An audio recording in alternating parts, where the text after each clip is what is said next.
পূজা না করে রুমের ভিতরে বসে থাকতাম। একটা সময় হতো কি যে আমাকে বলতো প্রসাদ খা, আমি প্রসাদটা মুখে নিয়ে হয়তো চিবাচ্ছি, বাসার বাইরে গিয়ে ফেলে আসলাম, আবার বাসার বাইরে থেকে অজু করে আসলাম। এভাবে আমার চলতে থাকে প্রায় 3টা মাস। একটা সময় দেখলাম যে আমার অজু করতেও যেন মানে খুব ভালো লাগছে।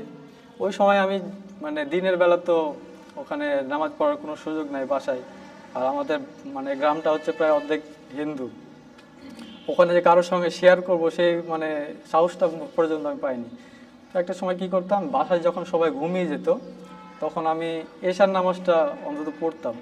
তো এশার নামাজ পড়ার সময় মানে এত শান্তি লাগতো, এত ভালো লাগতো, আর কোনো কিছু মানে চিন্তার বাইরে ছিল। আমার রুমের জানালাটা খোলা আছে, আমি এশার নামাজ পড়ছি, এশার নামাজ তাসাহুদের বৈঠকে বসে আছি, সালাম ফিরালাম, এই সময় জানালা দিয়ে আমার মামাতো ভাই উঁকি মারতেছে। আমাকে বলছে তুই কি করছিস, আমি বলছি এই তো না কিছু না, মাথা ব্যথা করছে তাই বসে আছি। তো মানে ও বলছে যে বসে আছিস তো এইভাবে বসে আছিস কেন, এইভাবে তো বসে থাকা মানে এটা মুসলিমরা বসে থাকে। তো ও জাস্ট সন্দেহ করলাম, ওকে সন্দেহ করলো কোনো রকমে। আমি ওকে বুঝালাম যে 3 মাস ছিলাম একমাত্র কারণ হচ্ছে আমার বোনের বিয়ে, কারণ আমি যে ইসলাম ধর্ম গ্রহণ করেছি এই কারণে আমার ফ্যামিলির ক্ষতি হয়ে যাবে, মানে এই কথাটা চিন্তা ভাবনা করতে আমার মানে কেমন যেন একটা লাগতো। তো ছিলাম, বোনের বিয়ে হলো। তারপর একটা সময় আবার মানে শয়তানের ধোঁকা যে তুই তো চলে যাবি, ফ্যামিলির একমাত্র ছেলে তুই, তুই যদি চলে যাস তোর বাবা মাকে কি খাওয়াবে, মানে এই ধরনের চিন্তা ভাবনা আসতো। কোথায় যাব আমার চিন্তা ভাবনা নাই, চিন্তা ভাবনা ছাড়াই বাসার থেকে বের হয়ে গেলাম। বাসার থেকে বের হয়ে প্রায় রাত্র 2টার দিকে আমি গাবতলীতে বাস থেকে নেমে মানে ফুটপাতে বসে আছি। তো এখন মনে হচ্ছে কোথায় যাব, কি করব, এই সব চিন্তা ভাবনা। দরকার যদি হয় সারাটা জীবন আমি রাস্তায় কাটিয়ে দিব, রাস্তায় কাটাবো, নামাজ পড়বো, হয়তো কোনো একটা কাজ করব ছোটোখাটো, দিন চলে যাবে ইনশাল্লাহ। তো হঠাৎ করে আমার একটা কথা মনে পড়লো যে নারায়ণগঞ্জে তো আব্দুর রহমান ভাই থাকেন, তো ওনার নাম্বারটা আছে, ফোন দিই ওনাকে। আমি জাস্ট ওনাকে ফোন দিলাম, উনি কোনো কথা ছাড়াই বলল যে সমস্যা নাই ভাই, আপনি আমার দিনই ভাই, আপনি আমার নিজের ভাইয়ের থেকেও এখন আপন, আপনি চলে আসেন। তো আমি নারায়ণগঞ্জে আসলাম। আমি যখন বাড়ি থেকে বের হয়ে আসি তখন মানে আমার চিন্তা ভাবনা হয়েছিল যে আমি বাড়ি থেকে বের হয়ে আসলে একটা না একটা কিছু ঘটবে, এই জন্য আমি বাসা থেকে ফোন সিম কিছুই নিয়ে আসিনি। ফোনে যত সিমে যত নাম্বার ছিল, যত contact number, Facebook, Messenger, WhatsApp, Twitter সব কিছু আনইনস্টল করে সেট ফরম্যাট মেরে আমার জন্য যাতে কেউ মানে ক্ষতিতে না পড়ে, হয়তো আমার বাবা মা ভাববে যে আমার ওই বন্ধুটার জন্যে হয়তো আমি এই ইসলাম ধর্মে আসলাম, হয়তো ওনার ওই বন্ধুর ক্ষতি করবে।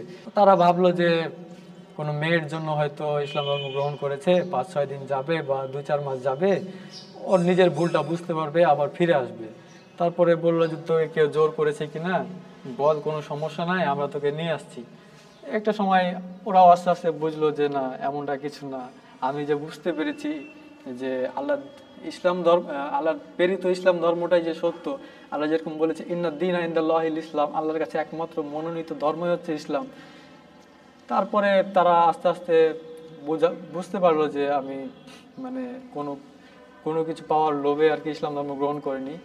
এরপরে আর কি তাদের সঙ্গে যোগাযোগ খুব মানে হয় না, তারাও আর যোগাযোগ করে না, এইভাবেই চলছে আর কি দিন।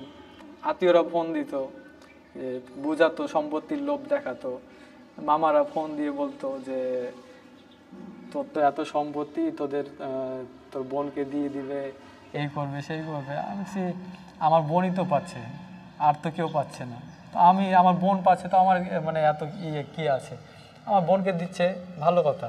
তো আমার বোন মানে একটা সময় ফ্যামিলিতে প্রস্তাব দিয়েছিলাম প্রথম দিকে যে তোমরা যদি মেনে নাও যে আমি আমার ধর্ম পালন করব, তোমরা তোমাদের ধর্ম পালন করবা, তাহলে আমি বাসায় আসি। ওরা বললো যে না, আমাদের বাসায় আসতে হলে তোকে আবার পূর্বের অবস্থায় আসতে হবে, হিন্দু হয়ে। আমি এইসব বিষয়ে গুরুত্ব দিইনি, আমি দিনের পথে টিকে আছি, আল্লাহর অশেষ রহমত। সত্যের পথে আসলে, দিনের পথে আসলে মা বাবা ভাই বোন আত্মীয় পরিজন সবাই পর হয়ে যায়, একমাত্র যারা দিন বুঝে তারাই আপন হয়। তো তারা হয়তো মন খারাপ করে, রাগে ক্ষোভে আছে, কিন্তু আমার সঙ্গে যোগাযোগ করার চেষ্টাও করে না, আজ পর্যন্ত কোনো ফোন দেয়নি।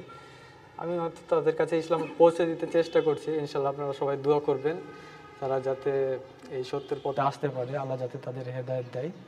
আমি যখন ইসলাম ধর্ম গ্রহণ করি তখন আমার মানে এলাকার মুসলমানদের প্রতি আমার একটা ক্ষোভ ছিল। ক্ষোভটা ছিল এইটা যে আমি যে হিন্দু, আমাকে দাওয়াত দেয়নি কেন এতদিন পর্যন্ত।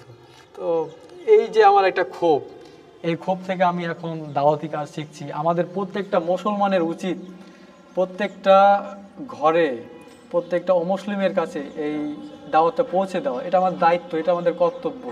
আমরা এই বিশ্বে তাকালে দেখতে পারবো বিভিন্ন দেশে আমাদের এই মুসলমানদের যেভাবে নির্যাতন করা হচ্ছে, এই নির্যাতন একমাত্র ঠেকাতে পারে এই দাওয়াত। আমাদের দাওয়াত সর্বস্তরে পৌঁছে দিতে হবে। এই বিষয় নিয়ে আমাদের প্রত্যেকের কাজ করা উচিত। যে যেখানে আছে যতটুকু পারি আমরা এই দাওয়াতটাকে আমরা পৌঁছে দেবো ইনশাল্লাহ।